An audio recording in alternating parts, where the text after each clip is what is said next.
Yeah. The reheat valve and the damper on the VAV boxes function the same way. They're a floating output. We drive it for a certain number of seconds. In this case, this reheat valve is trying to drive open because it's a positive number.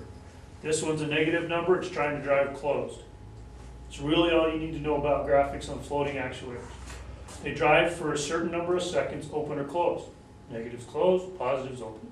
Okay? Make sense?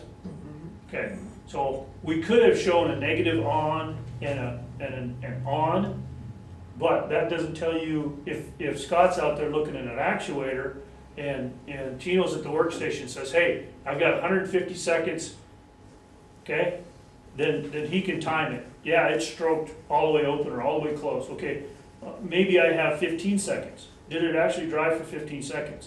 And he can sit there and watch it. Time it on his stopwatch if he wants to. Okay? But if all I have is an on and a negative on, then all you're going to see is that, and you won't know how many seconds it's supposed to be stroking. Okay? Another thing that this is good for is if you want to override it, you can override it just like you can your temperatures. It's an output. You put your mouse there, you right click it, you disable it, and you type in a positive or negative number. If the valve's closed and you want to watch it open for 20 seconds, you type in a 20. And you click OK or you click apply, and that valve should stroke whichever direction is driving it open for 20 seconds. Okay?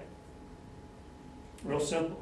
The only thing about disabling a point and overriding it is you got to make sure you re-enable it so the controls can control it later. Okay? If you want to check an actuator itself, it's a real easy way to do it. Override it, send it to a certain percentage or to a certain time in seconds, stroke time, and watch it move. If it moves, then you don't have a bad actuator, right?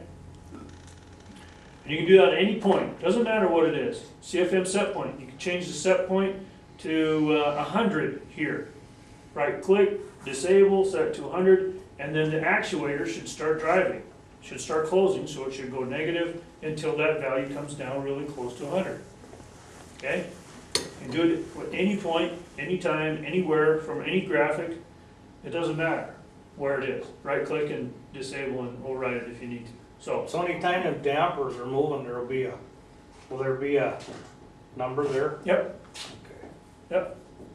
If it says if you go out there and an actuator is doing this, at the same time, if you're looking at your laptop out there or if somebody's looking at the workstation, they'll see a positive or a negative number. Off means it's just happy. Off means is that, see, we have 3 wires. On Not moving. Exactly. There's 3 wires. There's a common, and then there's 2 other wires that drive it in one direction or the other. That's all it is. We close the set of contacts, energize one lead, and then we turn it off. So you don't have any power going out on either lead. Okay. Yeah, so that's all it does, is switch between the 2.